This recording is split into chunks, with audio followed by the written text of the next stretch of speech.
Ladies and gentleman, I have a very exciting news for you. Ford Motors India में वापस आने वाला है। जी हां, अभी रिसेंटली फोर्ड ने अपने ऑफिशियल लिंक्डइन अकाउंट पर इंडिया में अपने चेन्नई बेस्ड प्लांट के लिए काफी सारी नई जॉब पोस्ट निकाली हैं, जिसमें से काफी सारी इंजीनियरिंग जॉब्स हैं। प्लस फोर्ड ने एक रिसेंटली पेटेंट फाइल करा है, एक नया पेटेंट फाइल करा है अपनी नई इंडिया में लॉन्च होने वाली एंडेवर के लिए। का मतलब यह बात कंफर्म्ड है कि बहुत जल्दी फोर्ड वापस आने वाला है इंडिया में, और यह एक्सपेक्टेड है कि 2025 तक 2025 का मतलब अगले साल तक फोर्ड अपनी नई एंडेवर को मार्केट में लाने वाला है। पिछले कुछ सालों में इंडिया से काफी सारे कार ब्रांड्स इंडिया के मार्केट को छोड़ के गए, जैसे for example Chevrolet, Mitsubishi, Ford, fiat etcetera. और अब ये वाला ट्रेंड शायद से यहां पर रिवर्स होने वाला है, क्योंकि फोर्ड अब इंडिया में वापस आएगा। और अगर ये इनकी एंट्री, अगर फोर्ड की एंट्री इंडिया के मार्केट में सक्सेसफुल होती है, तो शायद से हम ये एक्सपेक्ट कर सकते हैं कि बाकी सारे ब्रांड्स भी जो कि इंडिया के इतने बड़े मार्केट को छोड़ के गए थे, वो भी शायद से वापस आ जाएं। बट द क्वेश्चन इज कि इंडिया से एक्चुअली में फोर्ड जब गया था, जब 2020 में इंडिया ने फोर्ड में अपनी गाड़ियां बनानी बंद करी थी, तो उसका रीजन क्या था? Why exactly did Ford leave the Indian market in the first place? पहला क्वेश्चन तो ये है। दूसरी बात ये है फिर कि अब जब फोर्ड वापस प्लान कर रहा है, जब फोर्ड अपनी एंट्री इंडिया के मार्केट में वापस प्लान कर रहा है, तो क्या ये एंट्री इंडिया के मार्केट में अब सक्सेसफुल हो पाएगी? और तीसरी बड़ी बात यह है कि अब इस टाइम पर फोर्ड की ऐसी क्या बिजनेस स्ट्रैटेजी रहेंगी जो फोर्ड फॉलो करने वाला है इंडिया के मार्केट को कैप्चर करने के लिए और इंडिया के मार्केट में अपनी वही स्टैंड बनाने के लिए जो कि एक टाइम पर इंडिया में थी। ये तीन बड़े क्वेश्चंस हम एनालाइज करेंगे आज की फोर्ड की business case study. So let us start our business case study with the very first question कि फोर्ड के आने से पहले यह समझते हैं कि फोर्ड एग्जैक्टली मार्केट से गया क्यों था। क्योंकि ऑब्वियस सी बात है कि अब जब फोर्ड वापस इंडिया में आएगा तो वो अपनी पुरानी गलतियों को ठीक करेगा, राइट? तो पहले उन गलतियों को समझते हैं कि why exactly did Ford leave India in the very first place. अब फोर्ड के इंडिया से जाने के काफी सारे रीजंस हैं जो मैंने एनालाइज करे, और उसमें से कुछ दो तीन बहुत बड़े रीजंस हैं जिसके बारे में आज की वीडियो में बात करेंगे। जिसमें सबसे बड़ा रीजन, सबसे पहला रीजन था कि फोर्ड बेसिकली इंडिया के मार्केट में इंडिया के कस्टमर्स के हिसाब से अपनी गाड़ियों को नहीं बना पा रहा था। इसका मतलब क्या?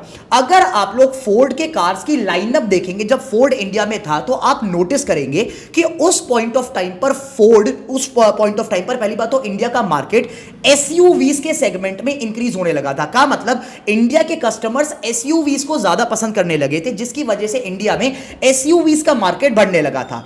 बट द थिंग इज कि उस टाइम पर फोर्ड के पास सिर्फ इकलौती एसयूवी थी उस सेगमेंट में, जो कि थी आपकी फोर्ड इकोस्पोर्ट, और वो बहुत अच्छी एसयूवी थी। इंडियंस ने उस एसयूवी को काफी सारा प्यार दिया था। बट द थिंग इज क्योंकि मार्केट में और कोई भी गाड़ियों की लाइनअप नहीं थी फोर्ड के तरीके से, और वही जो इंडिया के ब्रांड्स थे, जो इंडिया के और सारे ब्रांड्स थे, for example Maruti, for example Tata Motors, वो कस्टमर्स की नीड्स, कस्टमर्स की डिमांड पर इतना ज्यादा क्लोजली वर्क कर रहे थे कि वो हर सेगमेंट में, हर प्राइस रेंज में, हर फैसिलिटी के रेंज में अपनी एक गाड़ी निकाल रहे थे। वहीं on the other hand Ford के पास एसयूवी के सेगमेंट में मार्केट को कैप्चर करने के लिए सिर्फ एक ही गाड़ी थी, जिसकी वजह से फोर्ड एसयूवी के सेगमेंट में उतना बड़ा नहीं बन पाया और कहीं ना कहीं पिछड़ गया। अब इसमें से एक और बहुत बड़ी बात यह आती है कि फोर्ड बेसिकली एसयूवी के सेगमेंट में फोकस नहीं कर रहा था, बिकॉज फोर्ड का उस पॉइंट ऑफ टाइम पर इकलौता मोटिव था कि मैं इंडिया को के कस्टमर के बेस को जानता हूं, और जितना मुझे समझ में आ रहा है कि इंडिया का कस्टमर बेस थोड़े से कम प्राइस रेंज में ऑपरेट करता है। तो instead of focusing my self in the SUV segment, instead of focusing my self in the high price segment, मैं अपने को फोकस करूंगा छोटी गाड़ियों के ऊपर। फोर्ड का ये वाला स्ट्रैटेजी था, पूरी की पूरी बिजनेस स्ट्रैटेजी फोर्ड की थी कि मैं अपने को छोटी गाड़ियों पर प्लान करूंगा। बट आपको सबको ये चीज पता है कि इंडिया के मार्केट में छोटी गाड़ियों के सेगमेंट में मारुति सुजुकी की पकड़ अलग लेवल पर है, जिसकी वजह, क्योंकि मारुति जब एक सेगमेंट में है, इंडिया के ऐसे सेगमेंट में है जिसको आज तक कोई नहीं तोड़ पाया, तो ऑब्वियस ही बात है कि फोर्ड भी उस सेगमेंट में कॉम्पीट नहीं कर पाता। अब फोर्ड ने एक इंक्रीजिंग मार्केट जो कि एसयूवीज का मार्केट था उसको भी छोड़ दिया।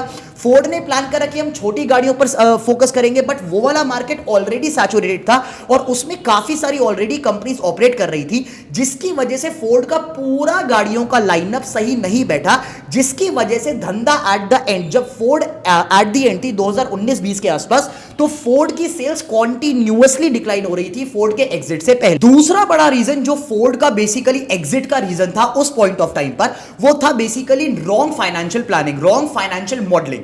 उस पॉइंट ऑफ टाइम पर 2019-20 के आसपास फोर्ड का प्लान बना कि फोर्ड बेसिकली एक सेकंड प्लांट लॉन्च करेगा, एक सेकंड मैन्युफैक्चरिंग प्लांट लगाएगा, क्योंकि फोर्ड को एक्सपेक्टेड था कि इंडिया के मार्केट में गाड़ियों का शेयर बहुत ज्यादा बढ़ने वाला है, डिमांड काफी ज्यादा राइज होने वाली है। तो फोर्ड ने प्लान करा कि हम अपना प्राइमरी मैन्युफैक्चरिंग प्लांट से हटकर एक और प्लांट लगाएंगे, बट बात वहां पर खत्म नहीं होती।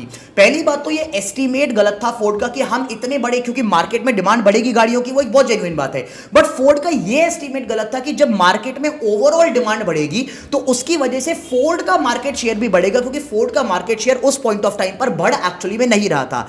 अब उसकी वजह से फोर्ड ने क्या करा, फोर्ड ने अपना एक सेकंड मैन्युफैक्चरिंग प्लांट सेटअप करने का प्लान करा, और उस प्लांट का जो टोटल केपेक्स था दैट वाज अराउंड $1 बिलियन। अब सिनारियो गाइस ये हुआ कि उस प्लांट में जो ऑपरेटिंग कॉस्ट थी वो बहुत ज्यादा थी। फोर्ड ने जो अपना प्लांट बनाया, जो अपना सेकंड मैन्युफैक्चरिंग प्लांट बनाया, वो इस हिसाब से बनाया जैसे यूएस और यूके में फोर्ड के प्लांट्स बनते हैं। अब दिक्कत क्या है कि वहां पर क्योंकि क्लाइमेटिक कंडीशंस ऐसे हैं कि उनको बहुत ज्यादा विंड से अपने को बचाना होता है, डिस्ट्रक्शन से बचाना होता है, तो फोर्ड ने अपना उसी तरीके का प्लान आउट अपनी इंडिया की सेकंड फैक्ट्री में भी इंप्लीमेंट करा, बट एक्चुअली में उसकी जरूरत नहीं थी। उससे हुआ क्या कि मैन्युफैक्चरिंग का जो पूरा का पूरा प्लांट बना, उसकी कॉस्ट और उसके इक्विपमेंट की कॉस्ट बहुत ज्यादा थी। प्लस यहां पर एक नोटिस करने वाली बात और बहुत ज्यादा है कि यहां पर जब फोर्ड ने अपने सेकंड प्लांट में हायरिंग करनी स्टार्ट करी, तो सेकंड प्लांट में जो हायरिंग थी, उनकी जो एम्प्लॉय के एनुअल कॉस्ट थी दैट वाज अराउंड ₹10 लाख पर एम्प्लॉय। वहीं जब इंडिया के बाकी सारे अगर आप प्लांट्स को स्टडी करेंगे, फॉर एग्जांपल टाटा मोटर्स का प्लान, टाटा मोटर्स का जो प्लांट था उसमें जो एक एनुअल एम्प्लॉय कॉस्ट आ रही थी वो आ रही थी 6 से 7 लाख रुपए का। मतलब फोर्ड के जो ओवरऑल फाइनेंशियल्स थे अपनी सेकंड फैक्ट्री को लेकर वो बहुत ज्यादा खराब थे और वो as per the Indian market नहीं थे, जिसकी वजह से फोर्ड को अगेन बिलियंस ऑफ डॉलर्स को लॉस करना पड़ा।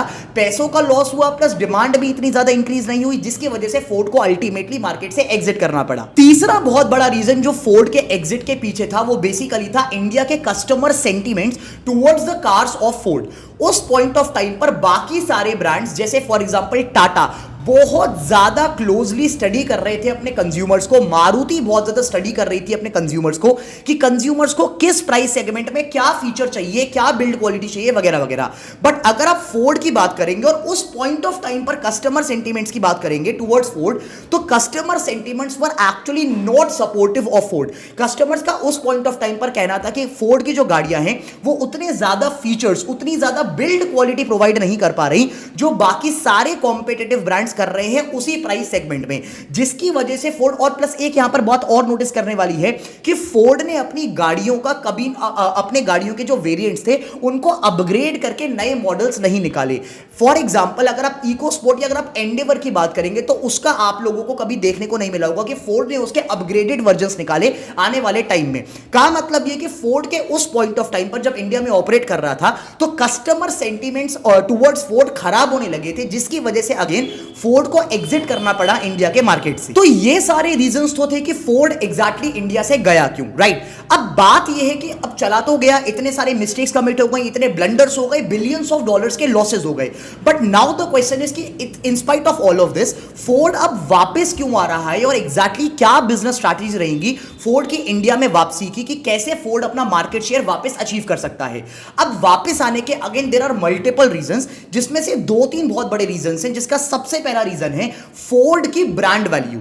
हम इंडियंस का एक कॉमन पॉइंट रहता है कि जब हमारे पास कोई कमोडिटी अवेलेबल होती है, इंडिया के मार्केट में कोई सामान होता है, तो हमें उस पॉइंट ऑफ टाइम पर वो सामान की कदर नहीं होती, हमें वो सामान पसंद नहीं आता। बट जिस पॉइंट ऑफ टाइम पर हमें वो सामान मिलना बंद हो जाता है और वो ब्रांड इंडिया से चला जाता है, then we start respecting that brand to a great extent. Ford के साथ भी ऐसा ही हुआ।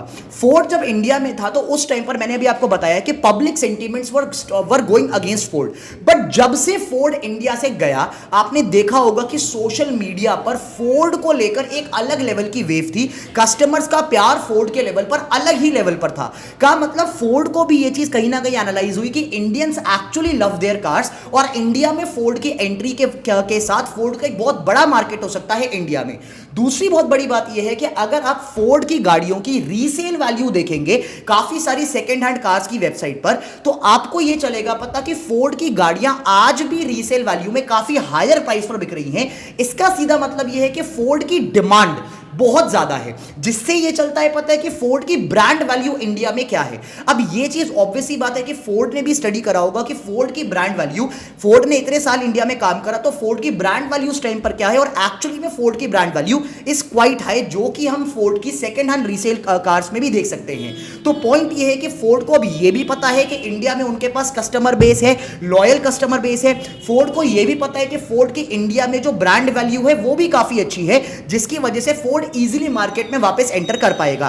प्लस फोर्ड ने ये भी नोटिस करा होगा, फोर्ड ने ये भी एनालाइज करा होगा कि काफी सारी गाड़ियां जैसे फॉर एग्जांपल एंडेवर, जिसको फोर्ड सबसे पहले लॉन्च करेगा इंडिया में आकर, इंडियंस का एंडेवर की तरफ एक अलग लेवल का फैसिनेशन है। तो ये एक रीजन हो सकता है कि Ford is coming back to India to try out its luck. Another very major reason why Ford is entering back to India is basically overall global markets में फोर्ड ने इनिशियली ये प्रिडिक्ट किया था कि ये जो ईवी का revolution आया है ग्लोबल लेवल पर, इस रिवॉल्यूशन को फोर्ड बहुत बड़े लेवल पर कैप्चर करेगा, बहुत बड़े लेवल पर टैप करेगा।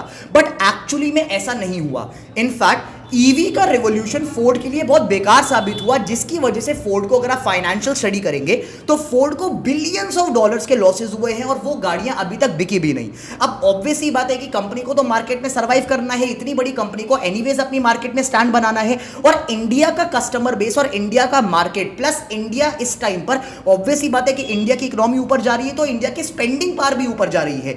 इन सबको देखते हुए फोर्ड को यह लग रहा है कि अगर मैं इंडिया में वापस आकर अपना मार्केट बना पाता हूं तो कहीं ना कहीं जो मुझे बिलियंस ऑफ डॉलर्स के लॉसेस हुए हैं ग्लोबल लेवल से ईवी के मार्केट में, वो कहीं ना कहीं कॉम्पनसेट हो जाएंगे अगर मेरा अब एंट्री इंडिया में सही बैठा। This is the primary reason why India, this is the primary reason why Ford is again coming back to India, कि कहीं ना कहीं फोर्ड को अपने फाइनेंशियल्स एंड फंडामेंटल्स वापस ठीक करने हैं। देखने वाली बात अब यही रहने वाली है कि क्या फोर्ड अब इंडिया में वापस आकर उसी लेवल पर वापस रीच कर पाता है जितने कस्टमर सेंटीमेंट्स फोर्ड को लेकर, फोर्ड की गाड़ियों को लेकर थे उस टाइम पर। क्या फोर्ड वापस उन कस्टमर सेंटीमेंट्स को पूरा कर पाता है, उन कस्टमर सेंटीमेंट्स को अपना पाता है? यह देखने वाली बात रहेगी जब फोर्ड इंडिया में फाइनली अपनी एंडेवर को लॉन्च करता है। What are your insights and your analysis about this entire business case study? क्या आपको लगता है कि फोर्ड इंडिया में सक्सेसफुल वापस हो पाएगा? Do comment down below and help our community by commenting down below and letting us all know कि आपकी क्या ओपिनियन है इस पूरी केस स्टडी को लेकर। If you like the content, if you like the business case study, please hit the like button, subscribe to the channel, hit the bell icon, क्योंकि इस चैनल पर हम ऐसी बहुत सारी valuable business case studies cover up करते रहते हैं। This was Shaurya Kaushik signing off from today's case study. I'll see you guys in another case study very soon. Till then, stay tuned, take care, bye bye.